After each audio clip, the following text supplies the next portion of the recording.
Sumamos a Marina. ¿Hablamos con Marina Dalpolleto? Sí, así es. ¿Qué tal, Dalpolleto? Buenas noches. Hola, ¿qué tal? Buenas noches. Marina, buenas noches. ¿Cómo va? ¿Bien? Arranque, Bien, doctor. muy bien. Bueno, el tema es, nada, hay canje de la deuda, ya está. ¿Esto es el principio o el fin de qué? No, te diría que es un cierre importantísimo, porque descomprime y no poco. Todavía te falta, digamos, ver cuántas son las ofertas que finalmente entran, sumar y ver si definitivamente se alcanzan las mayorías en los dos indentros, en los dos tipos de contratos de deuda que tiene la Argentina, el de los bonos globales y el de los bonos que se emitieron en 2005 y 2010 para salir del default de 2001. Pero luce que hay una masa crítica importante como para si eventualmente quedan holdouts, bueno, te permite, ¿no? Digo, pasar el primer escollo, digamos, que quedaba pendiente. Ahora te falta el resto, te falta el fondo y te falta fundamentalmente una señal de consolidación fiscal en la pospandemia, que fue la señal de consolidación fiscal con la cual paradójicamente arrancó este gobierno en diciembre del año pasado. Acuérdense que en diciembre del año pasado se pasó un proyecto de ley que se llamó Solidaridad Social y Reconversión Productiva, pero que de alguna forma tenía detrás un ajuste fiscal significativo que incluía tres cosas. Incluía el freno en la indexación previsional, incluía la marcha atrás de la reforma tributaria e incluía el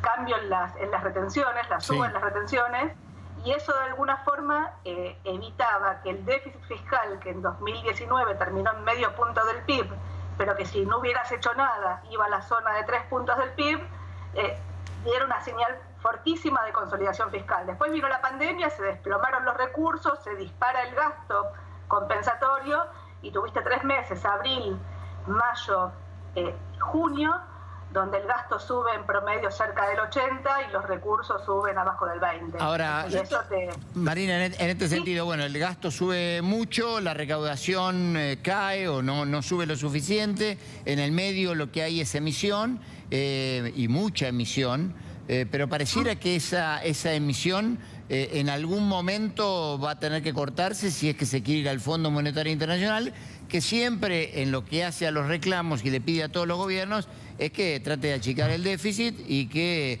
trate de abrir la economía. ¿Cómo se presentará eso en un gobierno que dice que no quiere tener un plan? Yo te diría, me parece que primero lo que tenés es un fondo que te diría que bastante distinto del que viste en el pasado. Es un fondo donde la directora gerente la semana pasada en una presentación dio un mensaje que era algo así como que los gobiernos van a tener que tener mucho cuidado en la forma en la cual desarman las medidas compensatorias, dando la idea de que el desarme de los enormes desequilibrios fiscales que tuviste este año en el grueso de los países van a tener que corregirse lentamente. El punto ahí es que en el caso de la Argentina, más allá del acuerdo con el fondo, el problema es que sin fuentes de financiamiento, todo el financiamiento es con maquinita. Y entonces vos lo que estás haciendo es inyectando pesos sistemáticamente en la economía.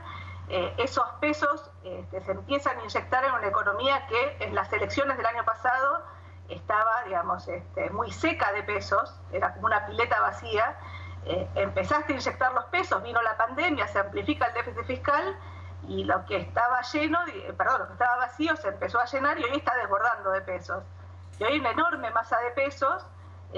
Buena parte de esa emisión de pesos está dentro del Banco Central, o sea, el Banco Central ya retiró esos pesos de la economía, o buena parte de esos pesos de la economía, pero bueno, digo, potencialmente si seguís financiando un desequilibrio fiscal con maquinita, en algún momento va a tener un problema. Por eso decía yo, de las tres definiciones de política, una era la deuda, la segunda es el fondo, y la tercera es la señal de consolidación fiscal, sobre todo de cara a 2021.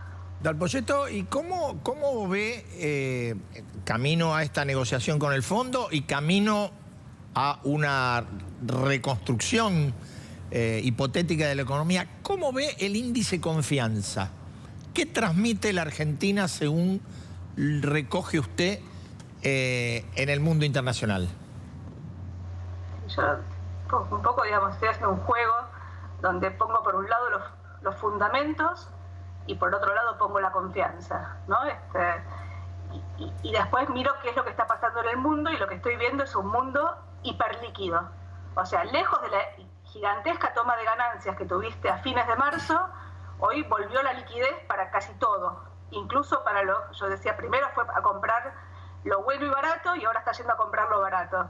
Entonces, en este juego de fundamentos y carácter del gobierno, lo que decís vos, confianza, yo lo que digo es, cuando algunas de las dos cosas están, los flujos ingresan. Y te pongo dos ejemplos contrapuestos. Te pongo el primer gobierno de Kirchner, donde vos tenías una economía con buenísimos fundamentos, superávits gemelos, precios relativos alineados, y tenías un carácter del gobierno que, sobre todo a partir de la intervención del INDEC en 2007, se empezó a joder, si querés, y lo que tuviste en ese momento fue flujos que seguían entrando. Yo de alguna forma pensaba que la intervención del INDEC, o el accionar de Moreno en ese momento, funcionaba como límite al ingreso de capitales en una economía que quería mantener el tipo de cambio alto y quería que el ingreso de capitales no te lo atrase. Y te lo pongo al revés, te lo pongo en el arranque del gobierno de Macri. Vos tenías una economía con fundamentos horribles, tenías déficits gemelos, tenías precios relativos muy desalineados, y sin embargo tenías un carácter del gobierno, digamos, muy promercado, con una diatriba fantástica sobre el devenir de la Argentina, y te generó un aluvión de ingresos de capitales financieros de corto plazo que después terminaron mal. Entonces lo que digo es, hoy por hoy estás en una situación intermedia. Tenés fundamentos que están bastante más alineados, mucho más alineados que en 2015, por los malos motivos, o sea, como contracara del ajuste macroeconómico violento que tuvo la Argentina. Y tenés un carácter del gobierno que te está jugando a veces en contra, a veces a favor, o sea, con un discurso que es un zigzag, donde uno la verdad es que no termina de sacarle la ficha al gobierno. ¿Polletto? ¿Sí? Estuvo Guzmán, ahora parecía como un ministro dedicado solo a la deuda, más como un ministro de la deuda. Hoy vamos a ver, o tenemos que ver, a un Martín Guzmán ya transformado en un ministro integral de Economía. Yo creería que debería haber un ministro de Economía que ordene, si querés, el programa, por ponerle la palabra programa, poner una palabra que no sea programa, digamos, para manejarla dentro de la política, pero alguien que alinee, digamos, las políticas, sobre todo, de nuevo, en este contexto donde vos tenés que consolidar lo fiscal, porque de la consolidación fiscal o no, va a depender de si Argentina tiene chances de estabilizar la macroeconomía de cara a 2021 o tiene el riesgo de pasar un escenario de fogonazo inflacionario que te termina abortando una lógica recuperación después del desplome de la actividad que tuviste en 2020.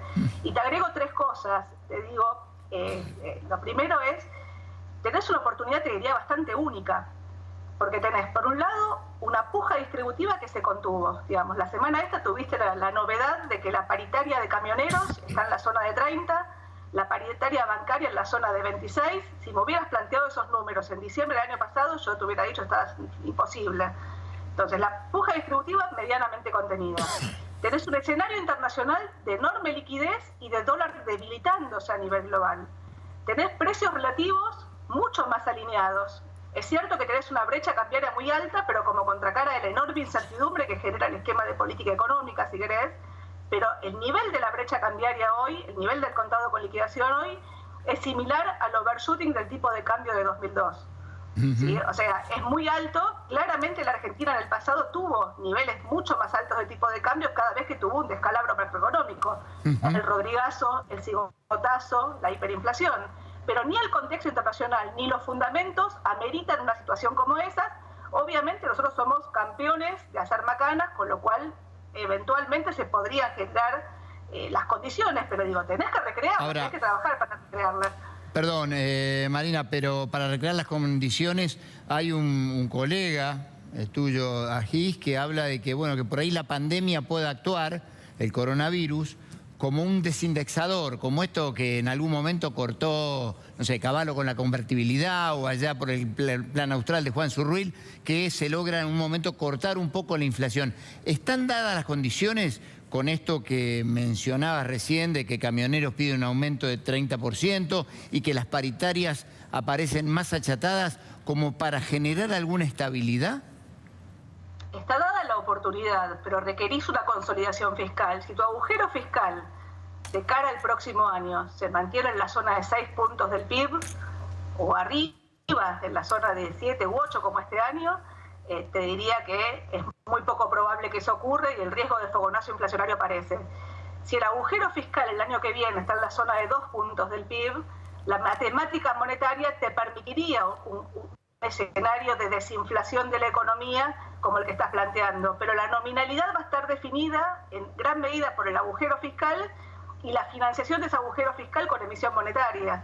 Entonces, digo, el escenario, la bisagra entre un escenario de estabilización y un escenario de disparada en la inflación, donde abortes estas condiciones, te diría que únicas, que te está dando, digamos, el mundo, los precios relativos más alineados y esta oportunidad, si querés, de la política para manejar la puja distributiva, bueno, digo, va a depender de que el gobierno en un año electoral esté dispuesto a hacer que el gasto crezca por debajo de la recaudación, pero para pasar de 8 puntos a 2, necesitas algo así como que el gasto crezca cerca de entre 30 y 40 puntos por debajo de los ingresos, lo cual requiere, no tenés margen para hacer obra pública, requiere mucha prudencia en el manejo de los aumentos previsionales y de la paritaria pública, requiere que haya aumentos tarifarios, aún en un año electoral, ¿sí? Y requiere que el grueso del gasto